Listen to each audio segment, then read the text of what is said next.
लोगों का मानना है कि भारत एक पुरुष प्रधान देश है और उनका वर्चस्व अधिक है, लेकिन मैं बता दूं कि भारतीय समाज में दोनों का एक समान योगदान है। भारतीय स्वतंत्रता संग्राम से लेकर अब तक में और आने वाले भविष्य में भी समाज में महिलाओं का बहुत बड़ा योगदान है। आइए आज हम ऐसी ही क्रांतिकारी महिला के बारे में बताते हैं जिनके बारे में शायद ही किसी को मालूम होगा, और उनका नाम बीकाजी कामा है। बीकाजी कामा का जन्म 24 सितंबर 1861 को मुंबई में एक पारसी परिवार में हुआ था। उनमें लोगों की मदद और सेवा करने की भावना कूट कूट कर भरी हुई थी। साल 1896 में मुंबई में प्लेग महामारी फैलने के बाद बीकाजी ने महामारी से जूझ रहे मरीजों की सेवा की थी। बाद में वह खुद भी इसी महामारी की चपेट में आ गई। इलाज के बाद वह ठीक हो गई, लेकिन उनको आराम और आगे के इलाज के लिए यूरोप जाने की सलाह दी गई। साल 1902 में वह इसी इलाज के लिए लंदन गई और उन्होंने वहां भी भारतीय स्वतंत्रता संग्राम के लिए काम जारी रखा।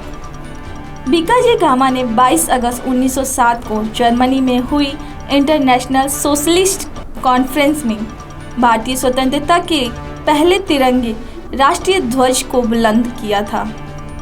उन्होंने उस सम्मेलन में भारत को अंग्रेजी शासन से मुक्त करने की अपील की थी। उनके द्वारा तैयार किए गए झंडे से काफ़ी मिलती जुलती डिज़ाइन को बाद में भारत के ध्वज के रूप में अपनाया गया। राणा जी और कामा जी द्वारा निर्मित यह भारत का पहला तिरंगा था। यह राष्ट्रीय ध्वज आज भी गुजरात के भावनगर में स्थित सरदार सिंह राणा के पोते और भाजपा नेता राजू भाई राणा के घर पर सुरक्षित रखा गया है। बीकाजी कामा अपनी क्रांतिकारी विचार अपने समाचार पत्र वंदे मातरम तथा तलवार में प्रकट करती थी। श्रीमती बीकाजी कामा की लड़ाई दुनिया भर के समाजवाद के विरोध था। वह भारत के स्वाधीनता आंदोलन के महत्व को बखूबी जानती थी, जिसका लक्ष्य संपूर्ण पृथ्वी से समाजवाद के वर्चस्व को खत्म करना था। उनके सहयोगी उन्हें भारतीय क्रांति की माता मानते थे, जबकि अंग्रेज खतरनाक क्रांतिकारी महिला, अराजकतावादी तथा ब्रिटिश विरोधी मानते थे। यूरोप के समाजवादी समुदायों में श्रीमती कामा का अधिक प्रभाव था।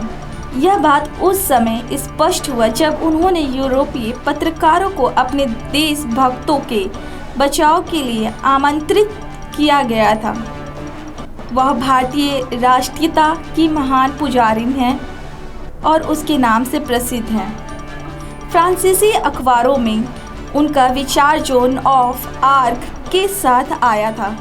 यह इस तथ्य की भावपूर्वक अभिव्यक्ति थी कि श्रीमती कामा का यूरोप के राष्ट्रीय तथा लोकतांत्रिक समाज में अद्भुत स्थान था।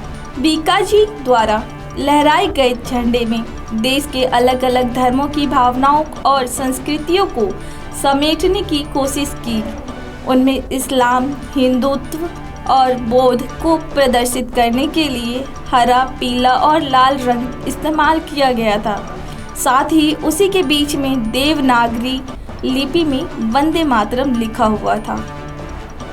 उनके द्वारा पारसी में प्रकाशित वंदे मातरम समाचार पत्र प्रवासी भारतीयों में काफ़ी लोकप्रिय रहा। 1907 में जर्मनी के स्टटगार्ट में हुए अंतर्राष्ट्रीय सोशलिस्ट कांग्रेस में मैडम बीकाजी कामा ने कहा कि भारत में ब्रिटिश शासन जारी रहना मानवता के नाम पर एक कलंक है। एक महान देश भारत के हितों को इससे भारी क्षति पहुंचा रही है। उन्होंने लोगों से भारत को इस गुलामी से मुक्ति दिलाने में सहयोग की अपील की और भारतवासियों का सम्मान किया कि आगे बढ़ो, हम हिंदुस्तानी हैं और हिंदुस्तान हिंदुस्तानियों का है। यही नहीं, मैडम बीकाजी कामा ने इस कॉन्फ्रेंस में वंदे मातरम को अंकित कर भारत का प्रथम तिरंगा राष्ट्रीय ध्वज फहराया और अंग्रेजों को ललकार दिया। मैडम बीकाजी कामा लंदन में दादा भाई नौरोजी की प्राइवेट सेक्रेटरी भी रही हैं। अमीर परिवार में जन्म लेने के बावजूद भी इस साहसी महिला ने आदर्श और इच्छा शक्ति के बल पर कठिनाइयों का सामना किया। श्रीमती कामा का बहुत बड़ा योगदान समाजवाद के विरुद्ध विश्व जनमत जागृत करना तथा विदेश शासक की गुलामी से मुक्ति करना था। भारत की स्वाधीनता के लिए लड़ते हुए उन्होंने लंबी अवधि तक निष्कासन जीवन व्यतीत किया।